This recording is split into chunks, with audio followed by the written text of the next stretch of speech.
రామాయణంలో ఇంతకుముందు చెప్పిన నేను. దశరథుడు అంటే దశేంద్రియములు అంటే జ్ఞానేంద్రియములు 5, కర్మేంద్రియములు 5 కలిగినటువంటి దేహాన్ని దశరథుడు అన్నాము. దీని అయోధ్య అన్నాము. ఈ దేహాన్ని ఈ 10 ఇంద్రియాలే దశరథుడు అన్నాము. తర్వాత సత్వగుణము, రజోగుణము, తమో గుణమే 3 భార్యలు అన్నాము. కౌసల్య, కైకేయి, సుమిత్ర. వీళ్ళు సత్వగుణము, రజోగుణము, తమో గుణం అన్నాము. 4 కుమారులు అంటే రామ, లక్ష్మణ, భరత, శత్రుఘ్నులు అనేది మనస్సు, బుద్ధి, చిత్త, అహములు, అంతఃకరణాలు 4 కుమారులు అన్నాము.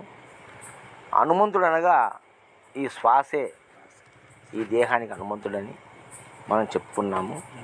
అయితే ఇక్కడ యముడు వచ్చిన మధ్యలో యముడు వచ్చినాడు.